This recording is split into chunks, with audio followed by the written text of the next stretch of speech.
Welcome to Taking the Higher Road, a DriverReach and FreightWaves production. I'm your host, Jeremy Reymer, founder and CEO of DriverReach. On this show, I interview industry experts and thought leaders who bring their insights to the driver lifecycle as we discuss the industry's greatest challenges, driver recruiting and retention. This week, I'm excited to be joined by a great friend and passionate champion of the industry, Lance Christensen, Director of Recruiting and IC Capacity at NFI. Welcome to the podcast, Lance. Great to see you. Great to see you too, Jeremy. We've known each other for several years. We have similar paths that brought us to where we are today. You know, we both ran a truckload operation, both ran driver staffing companies, and I think that similarity is what allowed our paths to cross. We have a mutual friend who suggested that we connect as he identified us both as good people. Which I appreciate that sentiment. I recall our first conversation, and it felt like we'd known each other for like a decade. And I think we aligned in so many ways, and most notably our passion for helping people. You referred to it as kismet, and I couldn't agree more.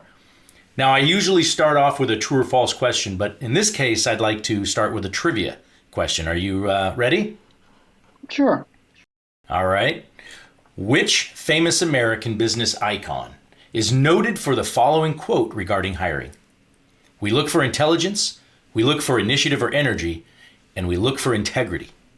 And if they don't have the latter, the first two will kill you." That would be from the Oracle of Omaha, Warren Buffett. Warren Buffett. Ding, ding. That is correct. I'm very familiar with that quote, with that statement, and it's played a major role in a lot of the hires that I've made, over the many years. And integrity matters, and I think that's one thing that I've always recognized in our relationship. It's important to personify these qualities yourself, but then also to surround yourself with people of similar ilk. Sounds like you found that at NFI, which is very encouraging. Tell me a little about NFI. I know it's a very large and diverse organization. Yes, we're very large. We just passed $2.5 billion this year in sales. And I attribute it a lot to the talent that we bring in. We bring in folks that have an entrepreneurial mindset, that share the same values that we've set as a company. And each location, despite how large we are, each location is held accountable to the local level. So local managers are their own little entrepreneurs, their own little community, and they manage it according to the standards the company has set, and they're accountable at the local level. So it feels like you're working for a small organization instead of a large organization. Well, that's encouraging to hear. And I know I just finished reading a book called about Netflix called No Rules Rules, and it talks about hiring people that are really talented, but then also empowering them to run their own organizations, basically as little mini CEOs almost. And of course there's accountability that comes with that, but I don't hear that enough, I guess, in the trucking space. So that's really encouraging to hear. I know that NFI is also a very diverse organization, a lot of different types of businesses and customers. How has that, or how did I should say, that diversity in operations help since the onset of since COVID, about this time last year? Well, at first everybody had the feeling that COVID was just going to be a couple of weeks of staying home and closing down businesses. A year later, obviously, we found out it's quite a bit different than that. But at first, we had a little bit of a hiccup, and volumes were down because of all the operations being closed. But within 2 weeks, we were back and firing back up, and honestly, we're busier than we've ever been. I attribute a lot of that to just the consumers are still consuming, and the essential goods just need to keep flowing.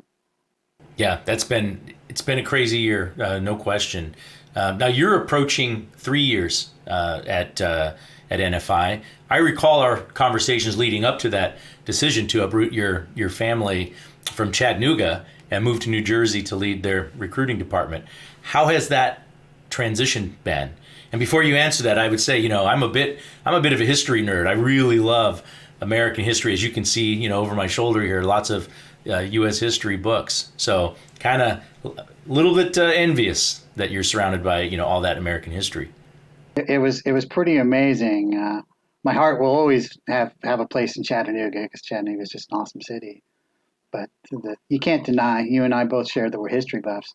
There is so much history in and around here between Baltimore and New York City, and Philly has just got so much going on. Uh, when we first started looking for a house up here, honestly, I had the realtor take us to a house that was built pre-Revolutionary War, which was just hard to even imagine that I'm looking at a house that was built in the 1750s. And you didn't move into it? Needed a little bit of work. Electrical. But that's something that you and I share a lot too, is just that interest. And being right across from the Delaware River right outside your window. You've shared some, picture of your view from your office. I know you're in Savannah at one of your operations in Savannah, Georgia right now, which also has its own, rich has a lot of history here too. Yes. Yeah, love it. Just what a cool place. Your mindset of, and I'll quote, "My team recruits the heroes who deliver all the things that made happiness possible," recognizes the critical role you play in our nation's lives.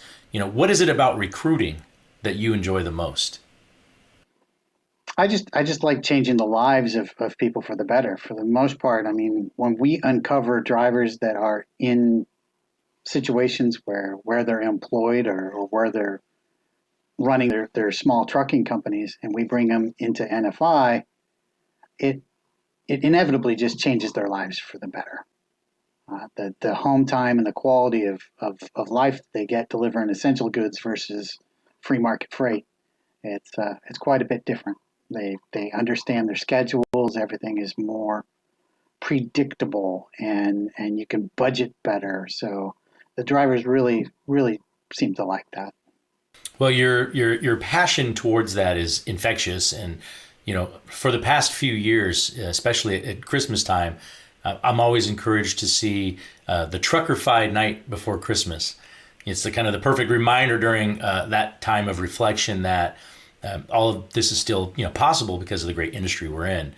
Now, is that your creation? Did you write that, the Truckerfied night before Christmas? 100%. I wrote that back when I had the staffing company down in Houston, and just phrase by phrase, just kind of plugged it all out and wanted to make it sound as trucker oriented as possible and really celebrate the truckers. Nice. That's cool. That's it's talent, right? That maybe there's an additional calling post recruiting career. So but that's really cool. And I think that's not something that probably the industry recognizes as much as it could. We need to do a better job of really promoting that, as I'm doing now. So can you share a little about your approach to leading a recruiting team? Any particular guiding principles that you can speak to? Well, from a leadership standpoint, it's about equipping your team with the tools to succeed. Every leadership position I've had, I mean, my first time there is always just assessing what is going on here.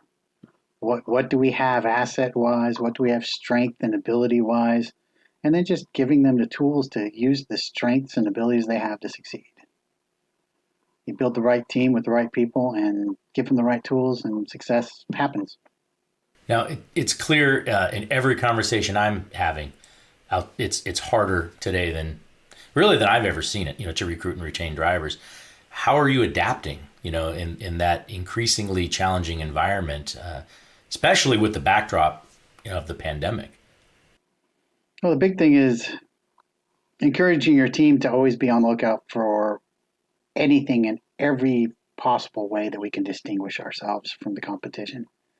That's always a challenge because you're always trying to find that next great thing, or that new technique, or that new tool, or the new technology that can get you there faster, or make that connection stronger with your targets, the recruits. And to expect a senior leader to be the solution to everything, I mean, you have to empower your team to find these tools as well. Everybody needs to be constantly looking at how we can make things better. Have you leveraged technology at all in that In this environment, i.e., of email, texting, any video type of communication, electronic documents, anything like that that's kind of helped in that process? All of the above. Some of the same mutual friends that we've had, that have been on the leading edge of technology. We've incorporated that where we can, and we've developed a lot of our own. We've got a lot of really, really talented technology people on staff too, and some of them pretty amazing with what they can do. Well, you and NFI are currently innovative and progressive minded, but no matter how you evolve with technological innovation, it still boils down to engaging one-on-one with drivers and moving them through a process. How do you help your recruiters continually grow in the area of having better conversations with applicants they're talking to? Well, the important thing is not holding them blindly to metrics. Metrics are obviously important. Picking up that phone and dialing and sending those emails are important, but it's not the action that causes the relationship. It's the interaction that causes the relationship. It is a relationship. It's one-on-one. You have to understand what that individual is looking for in a career, and seeing if that fits. In large organizations, it's a little bit easier because we've got so many different opportunities that are available that we can typically find the right fit for just about anybody. But narrowing that down to what they specifically want is what's important. It's when you start talking to people about something they like and shifting them towards that type of opportunity, it's a lot easier. You get a lot quicker buy-in, and it's just a matter of negotiating when and where. I feel like this past year too, there's been such a great opportunity to have better conversations with people because of the pandemic. And everybody, it's a commonality, right? It's a common denominator amongst everyone that you engage with, and it's obviously for some they've been impacted far worse than others. But still, at the end of the day, if they're a driver and they are out there on a daily basis as in that essential, worker, and you have an opportunity to, perhaps, bring them into NFI, it's the opportunity to have that sort of conversation. How are they doing? What are they seeing out there? What kind of challenges are they dealing with? You can be more empathetic and human, in your interactions with them. So that's something that I say this a lot, and I don't want to forget it because I think it's really, really relevant. Is this is an example in this crisis. Never let a good crisis go to waste, and take advantage of the opportunity that you have to have better conversations, more meaningful conversations. I think that is some silver lining, in all of this. So I think I have a clip of what may have been your first major motion picture debut. You were speaking about the value of the book, Exactly What to Say, the CDL Driver Recruiting Edition, what you can see on the other side of my shoulders here. How have you utilized the concepts in that book to help recruiters lead conversations that have a higher chance of leading to conversions? Well, I mean, the recruitment process is sales, for lack of a better way to describe it. The similarities are huge. I've operated on the sales side as well as the recruiting side, and then I've actually incorporated the sales techniques and training into the way I train our recruiters. It's relationship driven. So what you say and how you say it and who you say it to, it's also listening. You touched on that just a little bit ago. I mean, we were given 2 ears and 1 mouth.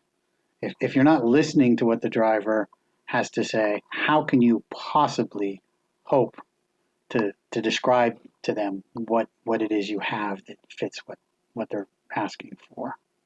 So it's a higher standard, I think, to your point, because I think for the longest time, a lot of companies, trucking companies specifically, recruiters, they treated them as if they were just processors.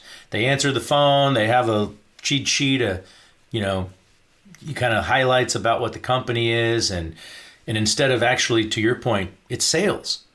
There's such a parallel between recruiting and sales throughout the entire process. And I agree with that 100%. Now, one final question. So we hear constantly that there's no silver bullet to address the driver shortage. What do you think can be done, though, to dramatically improve the environment that we're all operating in? Is there any one thing that you can think of that would make a really big difference? Yeah, I don't think there's any one thing that we can do. There's a lot of different things. I think we are heading for a round of wage increases and compensation increases, whether we want to or not. Typical market is about 10 opportunities to each driver. So, I mean, what do you do in an instance like that? One quick way to differentiate is to raise the rates, and people have started doing it. And once a handful do, everybody else follows suit. One of the more important things you can do is just focus on respecting and valuing your drivers.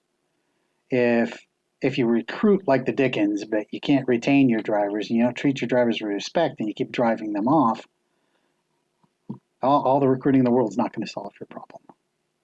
You have to keep who you have, and you have to have them feel and really know that they're appreciated. That's one thing that NFI has done. Out of the blue, at certain times, they just randomly announce that they're doing something amazing for the drivers, and it's for every driver in the company. And it's pretty surprising, some of the things they've done to just really just mix it up a little bit and make everybody know that they're loved. Well, we need that, more now than probably in most of our lives. So that's encouraging to hear. Thank you again, Lance, for joining me today. It's great to see you, and I hope you stay in touch, and we'll do this again sometime. And thanks for joining me for another episode of Taking the Higher Road podcast. Remember to follow along at driverreach.com/podcast. If you have a question or comment or suggestion for a podcast guest, drop me a note at podcast@driverreach.com. Until next time, stay true to taking the higher road.